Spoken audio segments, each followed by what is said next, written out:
Hello, true duelists. My name is Craig Fee, and as always, welcome to the Yu-Gi-Oh! Update. Power of the Elements, or as it will most likely become to known, Power of the new Spright and Tearlament archetypes, oh my god, what was Konami thinking, is set to release next week, and the last of its rarities have been confirmed.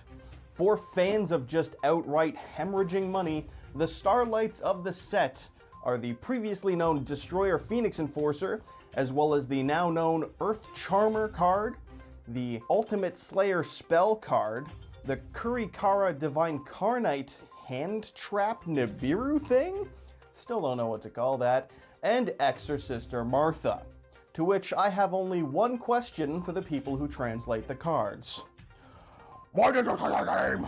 Other interesting news that's been confirmed through Power of the Elements is that the Earth Duelist pack, Duelists of the Pyroxene, which gave the OCG the Morphtronic support, Ishizu cards, and Amazonas support, will not be coming to the TCG.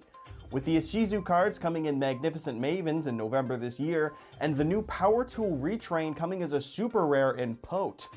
If you were looking for when the Amazonas cards would be coming to the TCG, sucks to suck. I don't have a clue, and Konami hasn't said anything at all yet in any capacity. Probably in Magnificent Mavens, but I guess we'll find out. More importantly for me, this does throw off the fact that all of the level 10 Signer Dragon retrains have been in secret rare thus far, and that mildly annoys me that this is just getting the super rare treatment. Not important, but I am personally offended, and as a user of the internet, you're obligated to know. Lastly from Pote are the new Ghoti Cards, which are now a week old in terms of news, so I'll just shotgun them quick as I can. They've got two level 2 tuners. Paces can banish itself on the field to summon a fish from your hand, and Shift can banish itself from your grave to give a fish you control 500 attack. Both of them will be summoned during the standby phase of the turn after they are banished by any means, and have the effect to quick effect synchro summon on the opponent's main phase, giving you access to that big boy beyond the deep with all that great banishing effect. Ianak is their level 6, that if normal or special summoned, will summon a banished level 4 or lower fish in defense with its effects negated, and can banish a fish from your hand or field to add a Ghoti trap from deck to hand.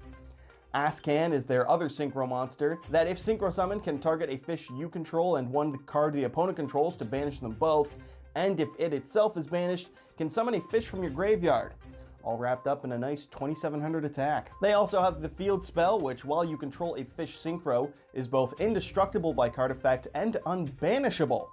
It lets you banish a fish monster from your hand to add a Ghoti monster from deck to hand, and if a fish is normal or special summoned to your field while it's in your grave, you can banish any fish you control to add it back to your hand. It's a nice little recursion it's got going on there. That's nice, you only have to play one. Also, fuck Cosmic Cyclone, you don't get to banish this thing. Lastly is their trap, Ghoti Chain, which banishes any fish you control to summon a Ghoti from your hand, deck, grave, or face-up banished pile that has a different name than the fish banished to activate this card. And when it leaves the field, the Ghoti summoned by this effect will be banished, helping to trigger all your effects. The last one I'll mention is not actually a Ghoti card, and is Moray of Avarice, a new ultra rare that banishes a fish, aqua, or sea serpent you control to draw 2 cards. Neat. Don't know if it's going to be good, but neat. They seem fun, and as someone who doesn't have a deep sea coelacanth or coelacanth or whatever that card is called, the big level 7, I can't wait to have to spend more money than I should have on a meme version of this deck.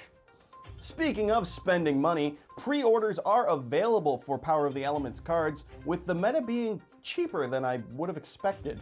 Tier 0 Games has the Spright engine in its entirety going for $280 American, and the Tearlament's engine for $220, which is less than I expected from the supposed Tier 0 threat that will redefine the meta. So I guess there's that to look forward to. More people can afford it than not. Whether that's a good or a bad thing, I suppose, depends on how much you enjoy dueling Spright and Tearlaments. In non-Power of the Elements news, Master Duel has dropped a new bundle and gate for solo mode. Forbidden Droplet is now part of a bundle for players to get for 750 gems that comes with 10 little extra bonus packs, so maybe you'll get another UR as well. And the solo mode story covers more of the World Legacy lore, with focus I believe on Crusadia this time. Which is cool for fans of the World Legacy lore, but we need to start asking the real questions here, because when are we getting the Hungry Burger lore? Konami, please, give the people what we want. Give us the extended Hungry Burger archetype and lore. We've been waiting for 20 years now. In community news, I don't have any. I choose not to cover the community this week because the Bird app is purgatory on Earth and a monument to our sins, or something like that. Instead, I choose to leave you with this image that is in my picture folder for today's update that I do not remember saving. I don't know where I found that or why I saved it, but clearly it was meant to be shared. And so that wraps it up for this week's update. As always, I'm your host, Craig Fee, and subscribe to YGO Strats so you too can be a true duelist. And for next week's update, and I screwed up the reading of that, and I'm not fixing it. So long, gamers.